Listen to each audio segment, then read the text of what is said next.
Welcome to this edition of Decoding Diplomacy. In this edition, we have a very eminent foreign affairs analyst and expert, Captain Alok Bansal, who is currently Executive Vice President, India Foundation, a prominent think tank focused on geopolitics, global affairs, and security issues. Uh, Alok Bansal has authored numerous books, edited, and among other countries and regions, he has focused a great deal on Pakistan, and that's the reason for us to bring him in this important debate. In this edition, we are trying to decode the latest twist, geopolitical diplomatic twist in the ongoing U.S.-Iran war, where of all other countries, Pakistan has been brought in as a sort of mediator between the United States and Iran. This is very intriguing to a lot of people. Some would say that a country which is known to sponsor terrorists is now trying to broker peace. It's a sort of irony, but anyway, we'll come to that later. Alok, my first question to you is this, that what is the idea? Why US and Iran agreed to have Pakistan as a broker, as a mediator of sorts? And I mean, what is the reasoning that you're driving? I mean, given Pakistan's credential, Pakistan is having its own problems with Afghanistan right now. They should be talking peace with them. Instead, they're trying to broker peace between US and Iran. Over to you. See, we need to understand that as far as President Trump is concerned, he's very happy and comfortable with anybody who is actually willing to kowtow to him. And Pakistan's army chief or defense chief, so-called Field Marshal Asim Munir, has actually taken a fancy for him. And in fact, he has actually done what he wants. And Trump has on numerous occasions talked about Field Marshal and his prime minister. So it is the Field Marshal who's playing the ball. And from US point of view, as of now, Pakistan is doing everything that's feasible within its bidding. So in addition, Pakistan already has a defense deal with Saudi Arabia, under which it is supposed to provide its assistance. So with this conflict going on, Pakistan is coming under pressure because any attack on Saudi Arabia, it goes against the collective defense treaty which they have signed with Saudi Arabia. And Iran is a neighbor. So that's been the case. Asim Munir has tried to curb the pro-Iran sentiments within Pakistan after the initial flare-up. He has gone to the extent of telling Shia clerics that they could leave Pakistan and go to Iran if they feel so strongly about what's happening to Iran. But at this point of time, I think he has got the ears of not only the United States, but also Saudi Arabia, which brings the other Gulf countries also into picture, because Pakistan has a reasonably good relations with all the Gulf countries as well. Of late, Pakistan had also been reaching out to Israel, though under public pressure, they have not been openly talking about it. Israel ever since the since the conflict has started, Pakistan's public posture has been pro-Iran. They have criticized US and Israel for starting the conflict and have taken a public posture which has been vehemently against them and pro-Iran. Except on issues where Iran has carried out attacks against Gulf states, where they have said that they don't support it. So as a result, they have played both sides, and they probably were considered as a suitable mediator, because other mediators like Iraq, Turkey, etc. all had a definite stake in the conflict that was going on as far as Iran was concerned. And Oman, after the initial attempts had failed, had become one of the belligerent, or was affected to a very great extent by the Iranian retaliatory strikes. So I think under the circumstances, Pakistan was one of the best bets. And Pakistan's policymakers have always toyed with this larger-than-life role for themselves. If you remember 70s, Yahya Khan, when Bangladesh was burning, was trying to build bridges between the United States and China. And he thought his name will be enshrined in the books of history forever for having brought two antagonistic powers together. Right. But unfortunately, what happened in his backyard, he didn't realize it, and that Mhm. has actually resulted in him being castigated onto Mhm. the sidelines of the history. In fact, if you go to Pakistan, one of the leaders who's always criticized is Yahya. So that's been the situation. So I Mhm. think this uh, tryst with the getting a global eminence has actually shown extreme keenness on the part of Pakistan to mediate. Right. Alok, you said that Pakistan, one of the reasons Pakistan was selected or was singled out to play this role at this very critical moment was that Pakistan has very good relations with all the Gulf countries. Pakistan has reasonably good relations with Iran. Pakistan has a military treaty with Saudi Arabia and all that. And of course, Pakistan has perfected the art of psychophancy and has been pandering to President Trump. So these were the reasons we well understand. But some would say that India, which is also very robust relations with both sides, U.S. Israel on the one side, and also other Gulf countries, until the war happened, or has also very good relations with Iran. Of course, because of recent developments, it may have been impacted slightly. What are its implications for India? Pakistan playing the mediator number one, and why can't India step up to that role? See, firstly, India being a democracy, the government has to pander to public opinion, Right, and government cannot be oblivious to public opinion. In Pakistan, there is hardly any democracy. So Asim Munir takes decisions which may be completely at variance with the public opinion as far as Pakistan is concerned. right, So that flexibility does not exist in India. right. Secondly, in recent years, Indian foreign policy establishment has been extremely conservative. We Hmm. have been very, very reluctant to take proactive steps, and we have generally been reacting. So Hmm. that could also be the thing. There is actually a slight tendency to be little cautious. We want to err on the side of caution than to Right. take reckless risks as some of the other countries can. Hmm. I mean, going on from here, as you know, our external affairs minister, India's external affairs minister, S. Jaishankar, has famously called Pakistan a dalal, a broker, and also clarified to members of parliament in a select briefing that India is not in the business of dalali, brokering. Very strong words. What is the message behind that? See, the message behind that is significant because what has happened is that the Pakistan's proximity to US is not because of national interests of the United States in Pakistan.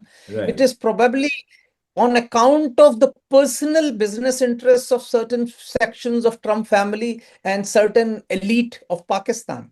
So it right, is the elite in the two countries which has actually brought the two countries together. right. And Pakistan has been doing the bidding of certain powerful people within Hmm. United States. So I think that's what he meant when he said it is a dalal or a broker, because Hmm. here Pakistan is trying to do something to help certain individuals gain pecuniary benefits, probably, and that's where they are probably working. Another thing, if you look at it in the context, Pakistan is literally right now at war with Afghanistan. There is, there is aggression from both sides, and we know Pakistan's history. It's called permanent migraine, as somebody said, or whatever else. But I'm looking from outside, which is this that a country which is known for sponsoring terrorists. Incidentally, the same argument was used by Donald Trump for striking Iran, a terrorist regime, and all that. And he seems to have completely forgotten Pakistan's record. And a country that is sort of at virtual war with Afghanistan, his neighboring country. What are his, I mean, again, I can go back to it. There is an irony here. How do you look at that? See, there is no doubt that Pakistan is at war, though there is technically now a ceasefire for some time. Uh-huh. But by this open war, Pakistan has sanctified Mhm. that any attack or any terrorist operation starting from Pakistan, India would be well within its rights to strike deep inside Pakistan, including Islamabad, because that's what Pakistan has done as far as Afghanistan is concerned.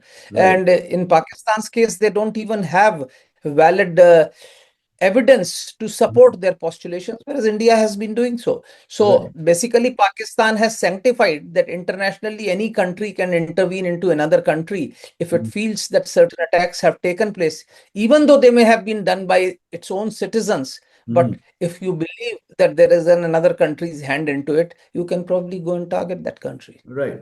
Also, just very briefly coming back to this peace plan, which Trump administration has shared with via Pakistan and to Iran, and which Iran has rejected.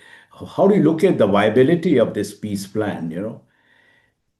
See, as of now, Iran will find it very difficult. Firstly, you need to understand that Iran's power structure is now at this point of time fragmented.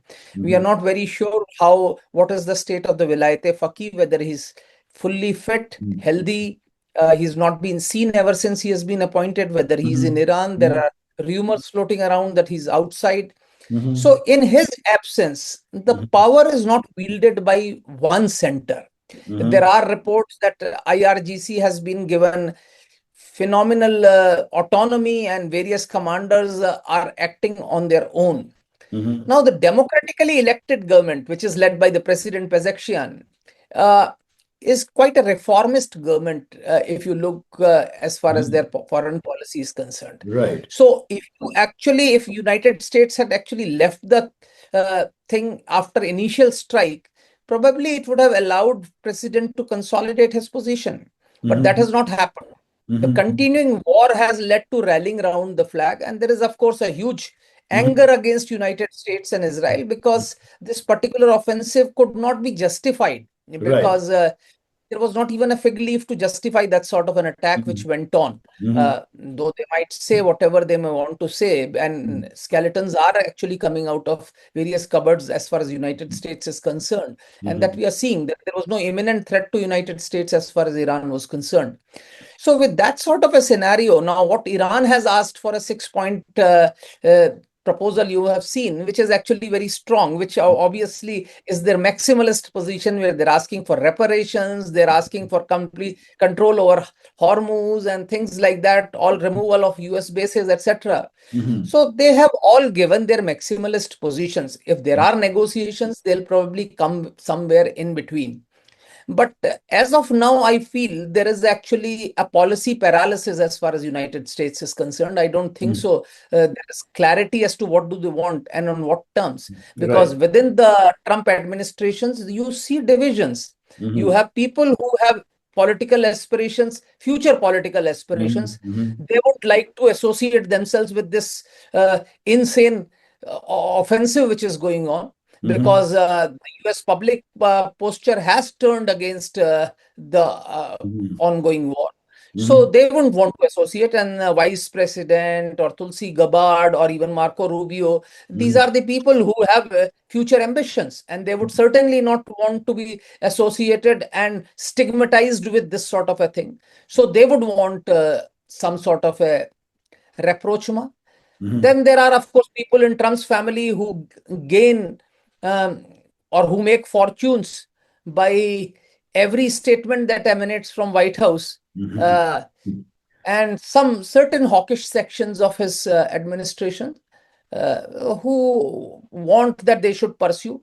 And more significantly, you have Israel. From Israel's point of view, the ongoing war is perfect because from if I Israeli national perspective, Hmm. a fractured Iran or a weakened Iran is in their interest because Hmm. they would want the present regime to eventually go.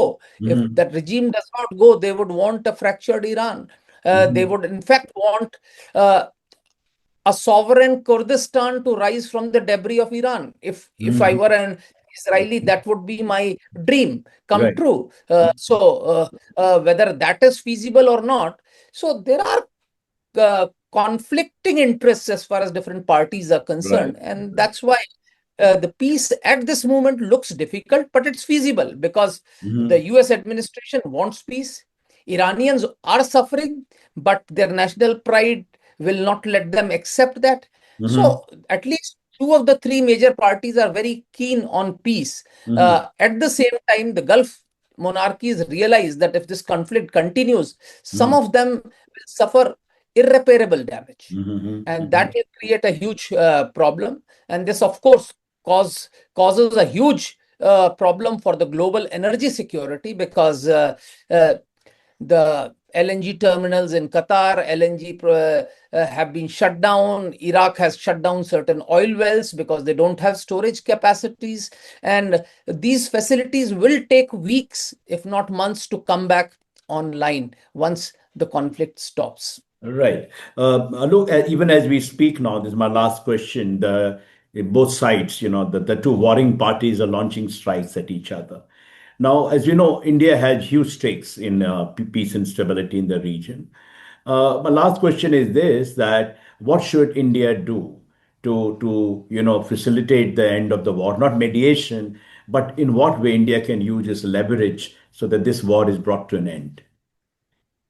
I think India could, now that Pakistan is doing it, let it Pakistan try it. But if Pakistan fails, India could also take an initiative, and it could be, it need not be a unilateral initiative. India could take it in collaboration with somebody like India, Oman could jointly do it or something like that, which we could probably take Mhm. because mediation is required. We need to understand that Right, right, considering the right. personality of President Trump and Iranian national mood, you would need a third party to bring a lasting peace because nobody would want to be seen as Mhm. bowing down on their own. Right. Thank you so much, Captain Alok Bansal, for finding time to share your views on this very pressing subject.